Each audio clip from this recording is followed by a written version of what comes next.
ఘర్షణలు రేకెత్తించి మీరే ఆ మంటలు రేగుతుంటే దాని దగ్గర చలి కాసుకునేటువంటి యాంటీ సోషల్ ఎలిమెంట్స్ ఇవాళ ప్రకాష్ రాజ్ అండ్ రావణ్ అనేటువంటి వారు స్పష్టంగా మనకు అర్థమవుతూ ఉంది. ఈ విషయంలో ఖచ్చితంగా మేము పోలీసు యంత్రాంగాన్ని కూడా కోరుతున్నాం. మీరు 100% ప్రత్యేకమైన దృష్టి పెట్టి ఇలాంటి సంఘ వ్యతిరేక శక్తుల్ని అణచివేయకపోతే ఇది పెనుభూతంగా మారి మన రాష్ట్రంలో ఇబ్బందులు కలిగించేటువంటి ప్రత్యేకమైనటువంటి పరిస్థితులు ఏర్పడతాయనేటువంటి మాటని మీ అందరికీ తెలియజేస్తా ఉన్నాం. మీకు ప్రకాష్ రాజ్ గారు 2019 నుంచి 24 వరకు ఏ ప్యాలెస్ మీ గొంతుకు తాళం వేసింది? అప్పుడు ఎందుకు జస్ట్ ఆస్కింగ్ అని మాట్లాడలేకపోయారు? అయినా అవసరం లేనప్పుడు ఏదో రకమైన ఘర్షణ సృష్టించడానికి జస్ట్ ఆస్కింగ్ వస్తుంది తప్పితే బయటికి, లేకపోతే ఏ రోజు మాట్లాడినటువంటి పరిస్థితిని మనం చూస్తాం. ఇలాంటి వ్యక్తుల్ని మనం ఖచ్చితంగా అడ్డుకోవాలి. ఈ విధానాన్ని బయటికి తీసుకొచ్చి తద్వారా వీళ్ళు చేస్తున్న ప్రయత్నాన్ని కూడా మనం పూర్తిగా నిర్మూలించడానికి ప్రయత్నించాలనేటువంటి మాటని నేను ప్రత్యేకంగా మనవి చేస్తూ, ఇప్పటికైనా కూడా ప్రకాష్ రాజ్ నేను ఉంటే కోరుతా ఉన్నాను, అవసరమైనప్పుడు ఎప్పుడూ కూడా మీ గొంతు జస్ట్ ఆస్కింగ్ అని అడగలేదు. ఘర్షణలు రేకెత్తించడానికి మీ గొంతు పైకి లేస్తుంది. ఇలాంటి ఘర్షణలు రేకెత్తించేటువంటి ధోరణి కొనసాగిస్తే ఖచ్చితంగా చట్టపరంగా మీ మీద కూడా చర్యలు తీసుకునేటువంటి అవకాశం సంపూర్ణంగా ఉందనేటువంటి వాటిని కూడా తెలియజేస్తూ, పోలీసు యంత్రాంగాన్ని కూడా నేను ప్రత్యేకంగా కోరుతా ఉన్నాను, మీరు చట్ట ప్రకారం చేయాల్సిన పనులు చేయండి. ఈ రకంగా వాళ్ళు ఏదైతే ఘర్షణ వాతావరణాన్ని సృష్టించడానికి ప్రయత్నిస్తున్నారో దాన్ని పూర్తి స్థాయిలో నిలువరించడానికి ప్రయత్నం చేయాల్సిందిగా కోరుతా ఉన్నాను. దాంతో పాటు అసలు విషయం బయటికి లాగాలి.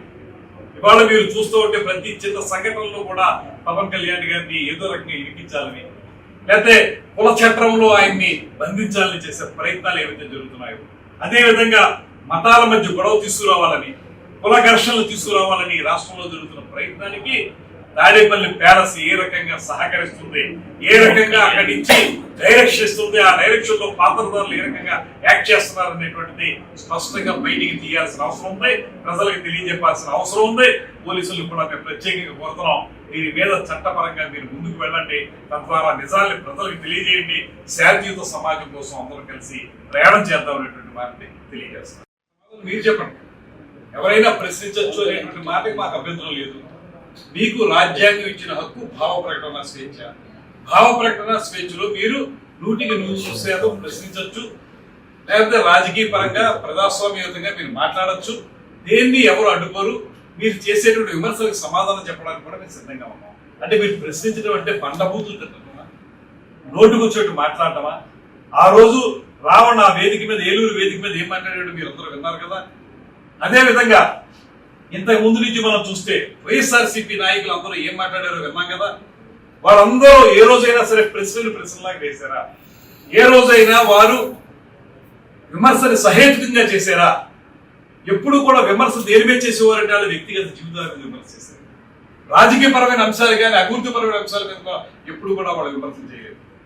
వాళ్ళు అటువంటివి చేయాల్సి వస్తే వెంటనే వ్యక్తిత్వం హననం చేయటం, లేకపోతే బూతులు తిట్టడం, మండబూతులు తిట్టడం, వీళ్ళ వదిలేసి ఇంట్లో ఉన్నటువంటి ఆడవాళ్ళని, వాళ్ళ తల్లుల్ని, వాళ్ళ చెల్లుల్ని అందరినీ తిట్టేసినట్టు సంస్కృతిని పెంచి పోషించినటువంటి పార్టీ వైఎస్ఆర్ కాంగ్రెస్ పార్టీ.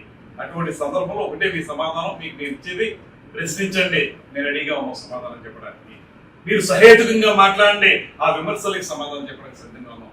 బూతులు తిడితే మాత్రం, లేకపోతే నోటికొచ్చినట్టు మాట్లాడితే మాత్రం మా చట్టపరంగా మేము చేసే పని ఇలాగే ఉంటుంది. అప్పుడు లేని న్యాయం, అప్పుడు లేని చట్టం ఇప్పుడు ఎందుకు వచ్చింది? అందులో ఏదైనా ఒక్క మాట అయినా విడిగా మాట్లాడేదా?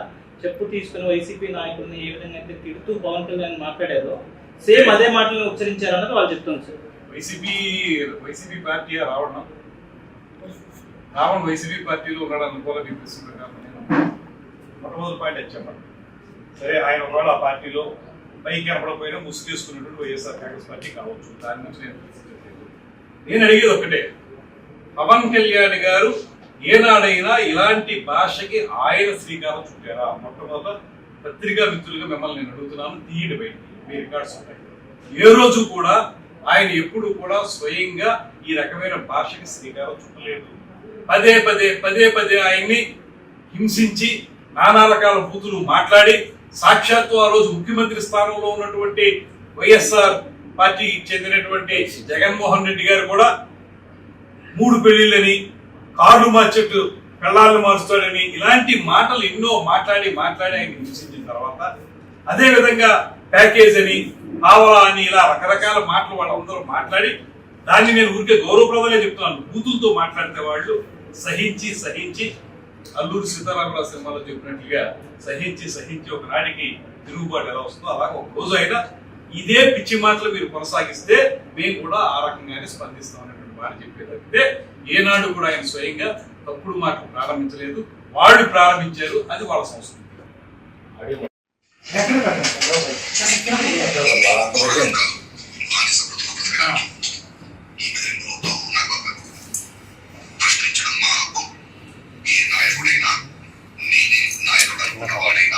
సమాధానం ఇవ్వాల్సింది బాధ్యత.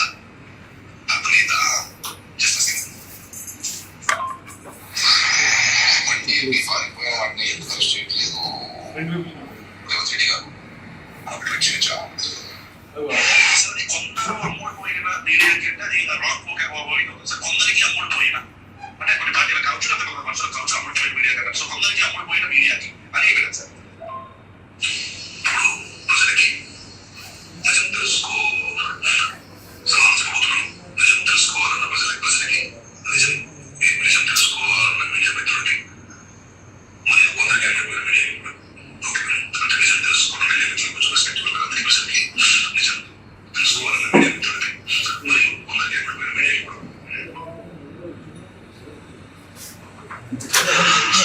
మీకు ఒక లింక్ పంపిస్తాను సార్, యూట్యూబ్ లింక్. దాని మీద జస్ట్ క్లిక్ చేస్తే డైరెక్ట్ యూట్యూబ్ లో వెళ్ళి జాయిన్ అనే ఒక బటన్ చూస్తుంది, లైవ్ ని జాయిన్ అవ్వాలి. అది క్లిక్ చేస్తే మీకు లైవ్ వచ్చేస్తారు సార్. సో 40 గంటలు వస్తాయి, మనం 45 దాకా మనం వాచ్ చేసి వస్తాం సార్. లింక్ మెయిల్ పంపిస్తే నాకు లైవ్ ఓపెన్ చేస్తాను, అంతేనా? నేను ఫోన్ లో ఓపెన్ చేయాలి, దానికి మనం వెరీ క్లియర్. ఇందులో ఇంకా ఏమాత్రం అనుమానానికి మిక్సింగ్ గా పాయింట్స్ ఏమి లేవు. ఎందుకంటే అతను డైరెక్ట్ గా అడిగిన ప్రశ్నకి అతను సమాధానం చెప్తున్నాడు, ఇతను అడిగిన డౌట్ గా అతను చెప్తున్నాడు, ఎలా వెళ్ళాలి మనం ముందుగా లేదు మాట్లాడుకుంటున్నారు. దానికి ప్రెస్ మీటింగ్ ముందు ఒక గంట ముందు నీదే పర్సనల్ గా మాట్లాడాలని కూడా చెప్తున్నాడు.